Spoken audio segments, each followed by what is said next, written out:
Morning, guys. So today we're working on the 60 to 63 Chevy C10. It's a little mosh pit of a bunch. Short box step side. It's got a lot of work to be done. This will be the first video of it. I've done quite a bit of work already. I got some powder coated matte black wagon wheels on it. They're a little dirty, haven't been washed in a while. All brand new drum rebuilds all the way around. Everything inside's new studs. I just high temp heat painted the drums green. It's like that all the way around. You can see the green hiding back in there, kinda, not really, right there. And it's got new studs all the way around. Yeah, I only got 2 lug nuts on for trailering and moving. And then under here, got our current project. Right now I'm trying to reassemble it, get it all running again. It's got about 20-minute runtime on it. Fresh rebuild a couple years ago. It's 355, so 350 board 30 over. New pistons, cam, all that stuff. Can't give you duration and stuff. Don't have that crap anymore, the papers or anything. I just put in a new coil cap and then rotor inside of there. The harness is all brand new. Got a little rat's nest going of it. And steering column out of an 83 Camaro. B&M star shifter. It's hooked up, it just isn't mounted yet. And then it's got a brand new fuse box and all that inside with new wiring running through. You can see there's the wiring right there to the back. And another one. And then the other 2 rims are over here. I just gotta get them up. Get some new tires on them and put them on the front. I took and got brand new plugins for the headlights. I need to get new bezels. And then same for the turn signals in the hood. I got brand new plugins for them. But for now, I'm trying to get all the plugs out and put some Marvel Mystery Oil in. Just lube it up before I go starting it, seeing how it hasn't been started in about 1.5 years. And I'm going to reassemble the motor some beforehand. Needs plug wires still. The bottom pulley put back on, alternator put back on, and then some belts. So that's what we're going to do. Let's put some of that stuff on. Don't know if it'll all get done today, probably not. Because the Marvel has to sit in the cylinders for a while and get turned over. But that's the plan here. Let's see if I can find somewhere to put this camera that's out of the way. Oops. Wrong fucking. So there we go.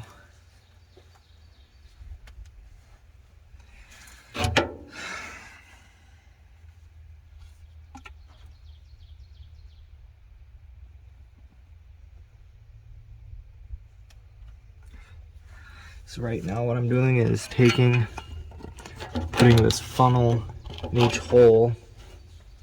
As you can see, we'll just put a splash of Marvel in them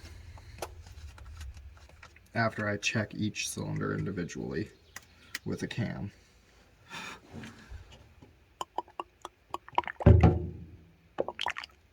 That should be more than enough in there. Just a couple glugs. And then I'm gonna pause right here and get the next one ready. And so, the reasoning for putting the Marvel down the cylinders is seeing the motor hasn't been ran in a while. What can happen when you run a new motor, it will have fuel left over in the intake, and it will, over time, it'll slowly seep through your valves and end up in the cylinder, and water separates from it and stuff, turns into condensation, and it can cause rust. And rust in an engine is not a good thing, because an engine runs off of tolerance, and you take that tolerance away with rust, and now you no longer have a good running engine.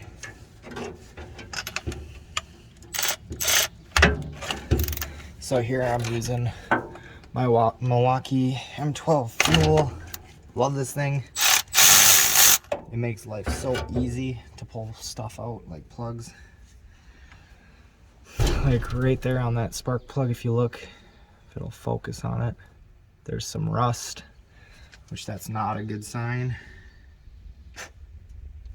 That means this hole might be rusty, which will not be good if that's the case. So grab the bore scope.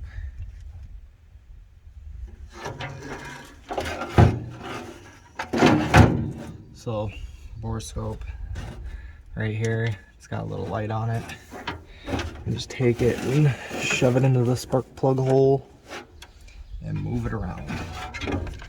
So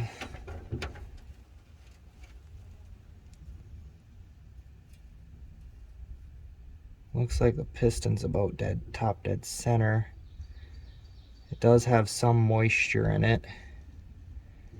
A little bit of what looks to be rust starting. So I don't know if you'll be able to see that, but those are hatch marks from doing the machine work, and then that's moisture around the edge of the cylinder and some rust starting. But it ain't terrible. And the top of the piston, that's the side, still pretty good. So we'll get some Marvel down that and she should be good.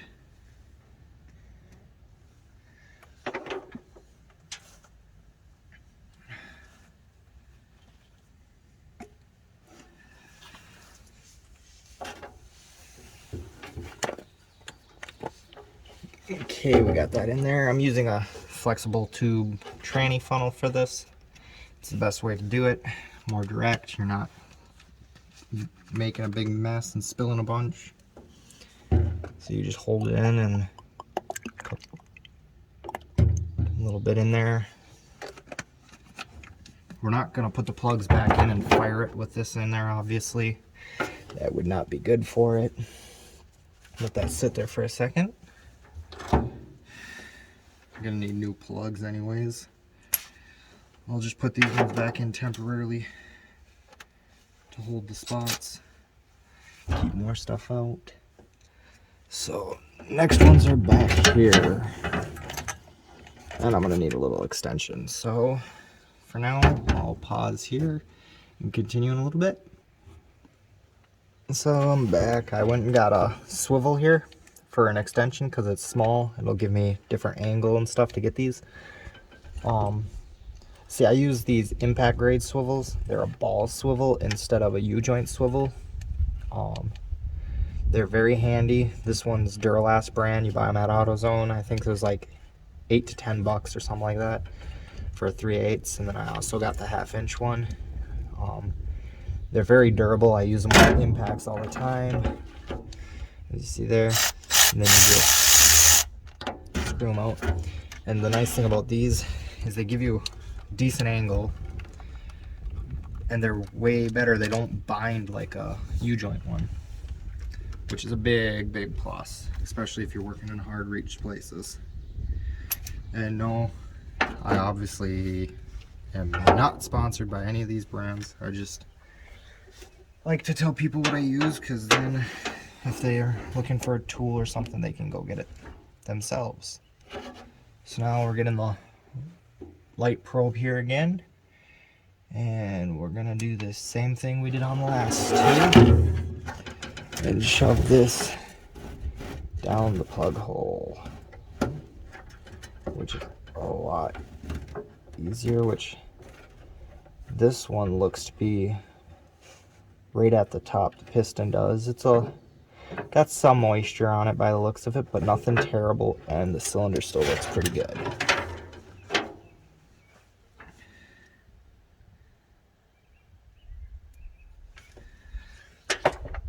So obviously, some people aren't gonna have some of the tools that I have access to, like the bore scope. They're not very cheap. They're not easy to get. Being not very cheap, I got mine from my uncle when he passed on. Same with some other tools I have. But it's useful to have. Obviously, if you're not going to do stuff like this all the time, don't recommend getting it. If you have an older vehicle and you have to get the motor loosened up or something, do it this way. But you don't always need the bore scope. This is actually a way you can free up a seized engine to rebuild it. You take and put some of this Marvel Mystery Oil in the cylinders, and it'll help loosen up rust when you move it back and forth. You let it sit for a week or two.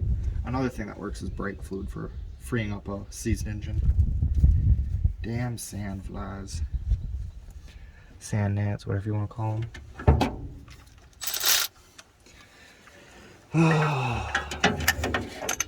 And my headers are all rusty already, and they're only like 3 years old.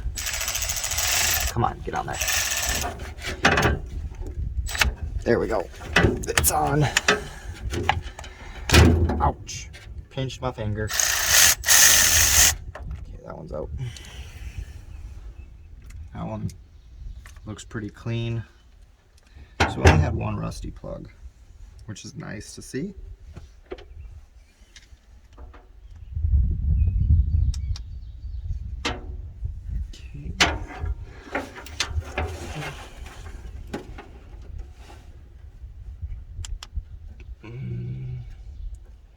Piston looks nice and clean, so do the walls. It's always good. Okay, so this side of the motor is just about done. So a little more insight on this truck. The headers are Headman Headers, made in the USA. It's got a Whelen Stealth intake. I got a Holley carburetor inside for it. I run HEI distributors. I prefer them over some of the coil ones that have a separate coil instead. Come on, get under there. I have to go like this. Some of the distributors where it's got a separate coil that you gotta run a plug wire for tend to have issues, in my opinion. HEI is a little more dependable. Come on. There we go. It's opening now. There we go. Put some of that down there. Let it settle down in. And we'll get to move to the other side. So, as you can see, all the plugs are pulled out, and this side is done. And then come over here and look at the plugs. So, that one's pretty clean, a little sooty, but that one was rusty, which that cylinder had some moisture in it. But it'll be good after this. And then due to the headers, I always run the short length plugs. Normal plugs like out to about here. Makes it a little more easy to work on. And this Whelen Stealth intake, got a bunch of parts laying around on it because of pulling parts off of it for other projects. And then I got my air cleaner. That's also powder coated, just like the rims are, same color. And then single stage enamel paint, which is starting to crack and stuff, which is typical. The paint I painted myself. It's I think it's a Mazda color, leaf green. And it's got some metallics in it and stuff. It's pretty cool. But for now, that'll probably be all. I'll do the other side without videoing it. And then there'll be some more videos shortly. Hope you liked. Hope I got some information for you. Have a good day.